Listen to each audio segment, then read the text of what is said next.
Okay, so panoorin po natin si Kong Eli San Fernando. Si Kong Eli po ay siya ang congressman ng or representative ng Kamanggagawa party list. Sana masuportahan niyo ulit sila sa susunod na election kasi nga after 2028 kailangan na ni Kong Eli ng suporta ulit ng masa.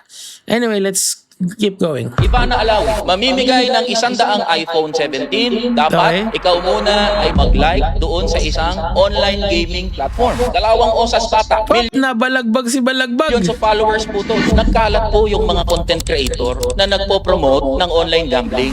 Okay, so let's go back here mga lods. Bibigyan ko lang kayo ng idea about sa sugal kung bakit hindi ito profitable in the long run. Kasi whenever you do business kasi 'di ba ang business kasi ano yan may risk talaga yan. Usually yung mga good businesses meron silang positive expected value, meaning to say in the long run kikita yung negosyo ko just as long as tama yung computation mo sa mga expenses nyo and kung paano mo i-manage yung negosyo ultimately. Pero sa sugal kasi, fix na kasi yung panalo-talon dyan. Halimbawa, sa Toscoin. Sa Toscoin, di ba 50-50 yun? So, ang expected value mo doon, tabla, even. Meaning to say, pag naglaro ka, certain number against someone, yung kalaban mo will get 50% heads some of the times, and you will get 50% heads some other time. So gets nyo, 50% yung chance nyong manalo. So what the casino does is that they skew the wins, or hindi naman yung percentage yung iniiba nila kasi illegal yon. Ang iniiba nila doon yung panalong makukuha mo. Meron kunyari, sa pag nanalo ka, ang tama lang nung 100 pesos mo sa Toscoin na dapat 100 din yung makukuha mo is 90 pesos. Gets nyo? So, ang expected value ng casino in the long run, lamang sila ng 10 piso sa'yo. Ganon lahat ng games nagwo-work sa kahit anong online casino platform. This is why they do not need to cheat you if they are following the mathematics of casino, because they always have a house edge over the players. Ganon talaga yon. Walang casino na walang house edge sa mga naglalaro sa kanila. Now, ang masakit dito kasi kung hindi under PAGCOR yung casino, karaniwan dinadaya nila yon. Okay? And I think yung kunyari yung kinover natin 3 years ago yung Philwin. That's why ayokong pumasok sa ganyan kasi I know, number 1, it's addictive. Number 2, nakakaawa yung mga players talaga na malululong. Okay, kaya pasensyahan na lang kung nadadamay kayo sa ganito. Anyway, maganda naman yung punto ni Eli San Fernando rito. Kasi nga, bukod sa mahirap na yung buhay na sa Pilipinas, i-introducean mo pa ng something addictive. So let's talk about it. Kung bakit, yung gaano ba ka-addictive ang sugal. So, according to World Health Organization, I believe this was a study made na pinapresent nila. I think it's 2 to 3 times more harmful than or addictive than substance abuse. So, ganun siya kalakas yung addictive factor niya. Okay. And ang problema kasi, itong mga influencers na to kasi, meron sila laging edge sa inyo. Bakit? Kasi of course, yung promotion nila sa platform nila, may bayad sila doon. Yung iba, I believe, yung pinaka nakukuha nila sa paglalaro is yung may free chip sila. Meron ako narinig na ganong klaseng player Tapos naglalaro sila ganyan. So yung iba naman madaya talaga. Divided by 10 yata yung kanilang kita or times 10. Kunyari 100 yung pinasok nila. Ang makikita mo 1,000 or maybe even minsan 100,000, di ba? Ganun yung hatian. Kumbaga, pinapakita nila na malaking linalaro nila para maengganyo kayong magsumali sa ganun. But then again, if you look at the mathematics of example of roulette, kasi yung roulette yung pinakamadali, yung scatter na tinatawag, ano talaga yan?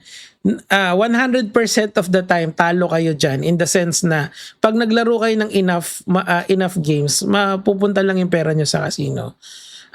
I'm sorry if mahaba yung explanation ko rito kasi kinlik nyo tong video na to kasi gusto nyong malaman kung ano bang pinaglalaban ni Kong Eli, and I'm just giving you the mathematical basis, and I'm giving you also the psychological basis of the argument. Pero kung di nyo naman mapigilan yung sarili nyo, nasa sa inyo na yan. Anyway, tuloy na natin. So, nagkalat po yung mga content creator na nagpo-promote ng online gambling. 50%. Mahirap din sa content creator kasi they don't really need to encourage you to play.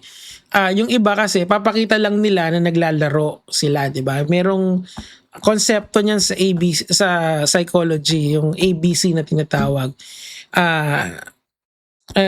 Yung una, yung action, behavior, and change. Parang yun lang yung kailangan mo na makita sa isang influencer. Kailangan makita mo yung action, ano yung ginagawa nung influencer, naglalaro siya. They don't really need to ask you to sign up. You just need to see the action of the content creator. And number 2, yung behavior. Paano mangyayari yun? Papanoorin mo, you're going to watch. Yun yung behavior na gagawin mo. And 3, kung may change ba na mangyayari. What's the change na mangyayari? Baka mag-sign up ka. So, pagka nandun ka na, wala na hook, maano ka na dyan. One step ka na in getting hooked dun sa laro. Tuloy natin. Of the current operators of online gaming are illegal. Napakalaking issue po Sakit. ang online sugal sa bansa natin. Actually. Po, sa presentation niyo po binanggit na 95 billion ng kita ng PAGCOR nang galing sa gaming operation. Ilang percent po ito ng total income? Emit kumulang 96%. Wow, ang sarap naman nun. So, hindi talaga nila maaalis yung online gaming dito sa Pilipinas. Kasi ayan, no, 96% ng kita nila is coming from online gaming.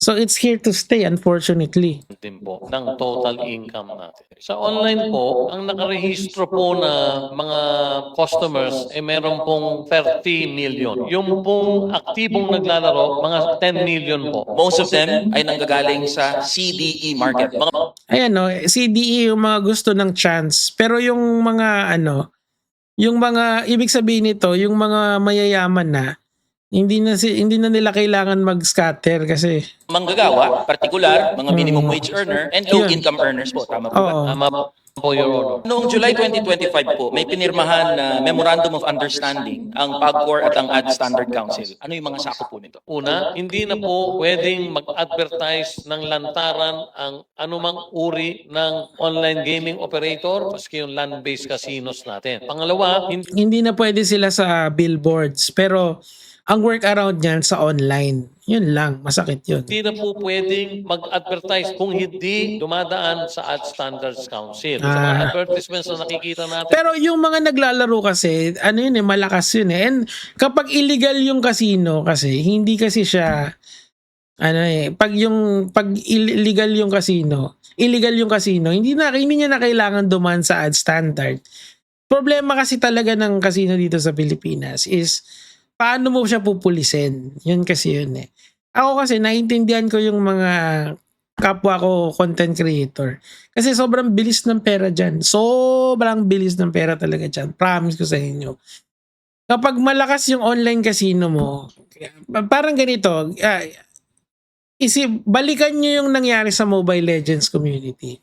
'Di ba? Karamihan doon sa mga players doon, lumipat sila sa scatter. Bakit? Kasi malaking pera sa scatter eh. Ang problema pa nun, illegal yung mga yon. So, ang CICC, kino-call out nila yung mga nagpo-promote ng illegal kaso hindi naman sila tumitigil. Bakit? Kasi, for them to be punished, kailangan munang dumaan sa due process and that will take time. So, habang hinihiri yung kaso mo, mag-promote ka muna ng sugal. Diba? Okay lang eh. Paano ka kukuha ng pambayad sa pangkaso? Hindi sa pagpapromote ng sugal. That's life. Ito lang. sa kapaligiran ay meron pong paalala tungkol sa responsible gaming. Meron na po nakalagay sa ilalim at Standards Council, may numero po, yun po ang pagpapatunay na dumaan ito sa kanila. Pero that's not the point eh. That's the point for legal casino.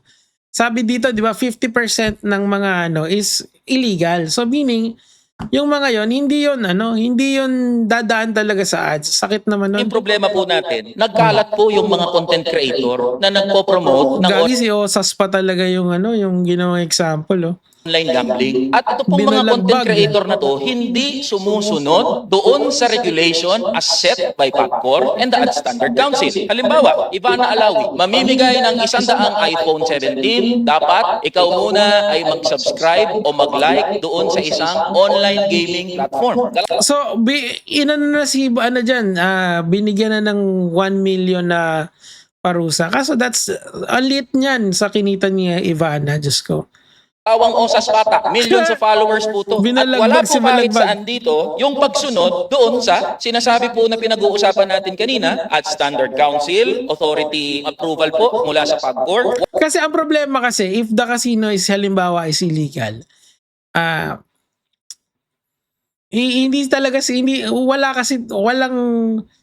hindi kasi sila pwedeng utusan na sumunod sa ad council kung illegal naman sila. Or kung legal man sila, does the ad council also cover yung mga yung mga balagbag na sa online, 'di ba? Ang sagot diyan, we don't know, 'di ba? Wala po kahit saan na nakasulat na gambling can be addictive. Paano po ine-exercise? Hindi rin eh. Naalala ko dati, ako kasi nung nagpo-promote ako ng sabong noon, online sabong. Nilalagyan ko lagi ng responsible gambling. Pero end of the day, marirealize mo kasi na yung tao kasi mahihikayat yan sa pagsusugal eh, whether wala kang gawin or not, di ba? PAGCOR ang kanyang regulatory power over these content creators and influencers. Totoo po yun, yung pinunan Aray ko. ninyo na isang online endorser tulad ni Ivana. Hindi Aray. po sila humingi ng permiso. We fined the online Ayun gaming na. company 1 million pesos and gave them a stern warning. Kung maulit ito, heavier fine and another violation can lead to the suspension and ultimately the cancellation of their license.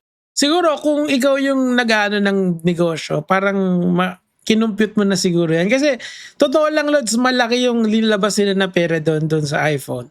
Tapos malaki din yung makukuha nila pabalik doon. Negosyo yan end of the day eh. Kailangan po na mapanagot dahil equally liable itong mga content I creator at agree. influencer na to sa pagkalulong sa sugal ng mga manggagawa at ordinaryong Pilipino. Ang market po kasi ay CDE. Ang pinaka-vulnerable po dito sa pagkalulong sa sugal, lalong-lalo na sa online sugal, ay ang mga manggagawa at ordinaryong Pilipino. Correct.